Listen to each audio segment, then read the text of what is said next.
주 안에 있는 나에게 딴 근심이 있으랴. 십자가 밑에 나아가 내 짐을 풀었네. 주님을 찬송하면서 할렐루야 할렐루야.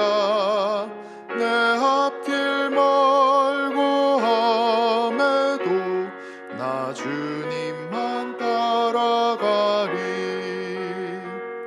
그 두려움이 변하여 내 기도 되었고 전날의 한숨 변하여 내 노래 되었네. 주님을 찬송하면서 할렐루야 할렐루야. 내 앞길 멀고 험해도 나 주님만 따라가리. 내 주는 자비하셔서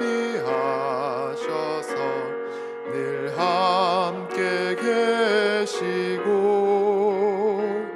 내 궁핍함을 아시고 늘 채워주시네.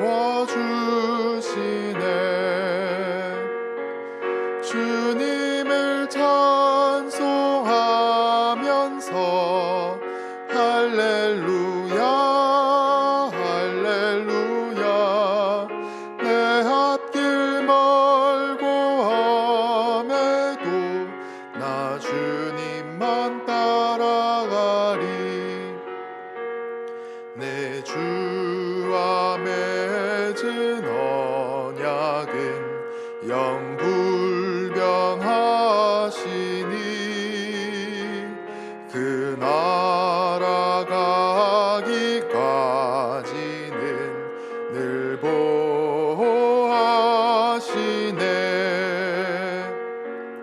주님을 찬송하면서 할렐루야 할렐루야. 내 앞길 멀고 험해도 나 주님만 따라가리. 오늘 말씀은 아모스 6장 8절에서 14절까지입니다.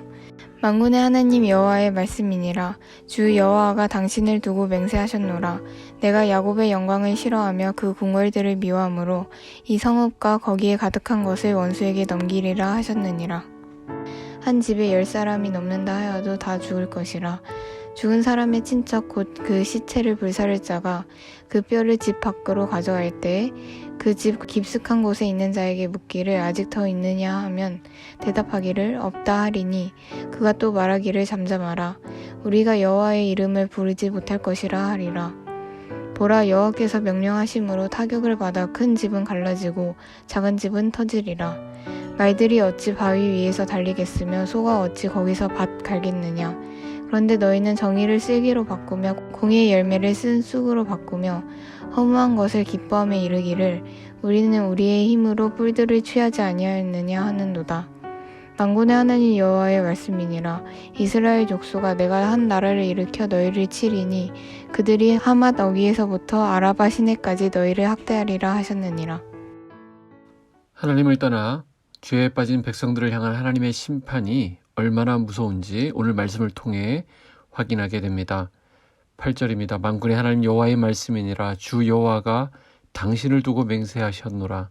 내가 야곱의 영광을 싫어하며 그 궁궐들을 미워함으로 이 성읍과 거기에 가득한 것을 원수에게 넘기리라 하셨느니라. 아주 무서운 말씀입니다. 주 여호와가 당신을 두고 맹세하셨다 이렇게 말씀하는데요. 당신으로 번역한 단어는 하나님 자신을 의미합니다.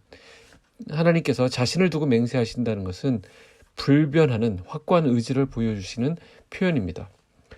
또한 야곱의 영광이라고 되어 있는데 이 야곱의 영광은 야곱의 교만으로 해석할 수 있습니다.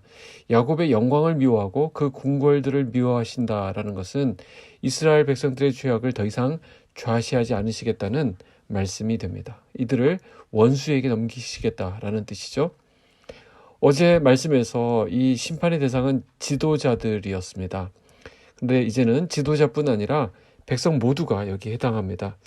지도자들만큼은 아니더라도 지도층의 타락에 오염되었던, 그래서 지도층 못지않은 풍요를 누렸던 백성들 역시 원수들에게 넘겨지는데 그 부분에 있어서 예외가 없었다는 것이죠. 우리는 여기서 영광과 교만을 구별해 볼 필요가 있습니다. 지금 내가 가지고 있는 모든 것, 물질, 명예, 풍요, 건강 이런 것들이 하나님께로부터 온 것임을 고백하고 감사하는 동안은 그것이 영광이 됩니다. 그러나 그 모든 것이 내 것이다, 자신의 것이다 라고 생각하고 떠들고 다니면 교만이 되는 것입니다. 9절부터 11절은 내용이 참 어려운 내용입니다. 한 집에 10사람이 남는다는 것은 아모스 5장 3절을 떠올리게 되는데 100명 중에 10명만 남을 것이다 라는 의미입니다. 10분의 1이 남는다는 것이죠. 근데 그들마저도 나중에는 다 죽게 될 것이라고 경고합니다. 그래서 어떻게 되냐면 친척이 와서 장사를 치러야 될 정도입니다. 왜 친척이 옵니까? 그 집안에 장정이 한 명도 남지 않았다라는 것이죠. 그리고 여기 보면 시체를 불사르는 얘기가 나오는데 이 불사르는 화장은 이스라엘에 있어서 전통적인 장례법이 아닙니다. 그러니까 정상적인 장례를 치를 수 없는 그런 지경이 되었다는 것입니다. 아주 비참한 몰락을 보여줍니다. 하나님의 심판으로 타격을 받아 큰 집이든 작은 집이든 모두 몰락하게 된다는 말씀인데요. 이것은 비단 한 가문만을 뜻하는 것이 아닙니다. 큰 집은 10지파로 구성된 북이스라엘을 말하고요. 작은 집은 2지파의 남유다를 가리킵니다. 그러니까 이스라엘 모든 집안의 몰락을 경고하고 있는 것입니다. 12절입니다. 말들이 어찌 바위 위에서 달리겠으며 소가 어찌 거기서 밭 갈겠느냐. 그런데 너희는 정의를 쓸개로 바꾸며 공의의 열매를 쓴 쑥으로 바꾸며 13절 허무한 것을 기뻐하며 이르기를 우리는 우리의 힘으로 뿔들을 취하지 아니하였느냐 하는도다. 자, 말이 바위 위를 달릴 수가 없죠. 평지를 달려야 되는데 또 소가 바위를 개간할 수 없죠. 땅을 개간해야 되는데요. 그러니까 이것은 사람이 해서는 안 될 정의와 공의를 무너뜨리고 있는 모습을 지금 비유하고 있는 것입니다.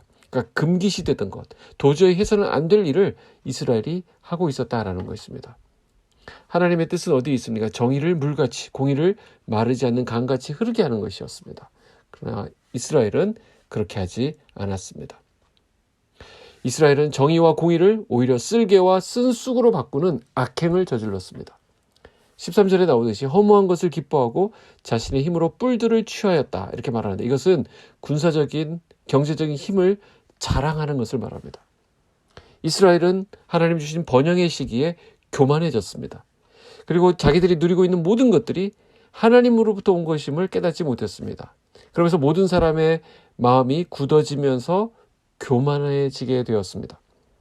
하나님이 뭐라고 말씀하십니까? 이스라엘의 북쪽 끝 하맛부터 남쪽 끝 아라바에 이르기까지 이스라엘 전체 지역에 해당하는데요. 하나님께서 회초리로 세우신 이방 나라에게 이 지역을 전 이스라엘을 다 넘기시겠다라고 말씀합니다.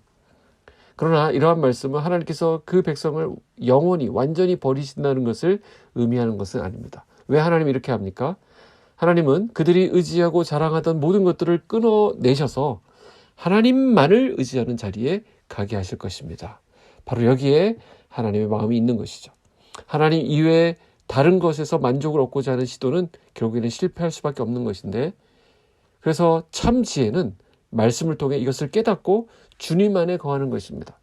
하나님은 우리가 이스라엘 백성들처럼 허무한 것에서 기쁨과 만족을 찾는 것이 아니라 하나님 안에서 참된 평안, 참된 기쁨을 누리기를 원하십니다.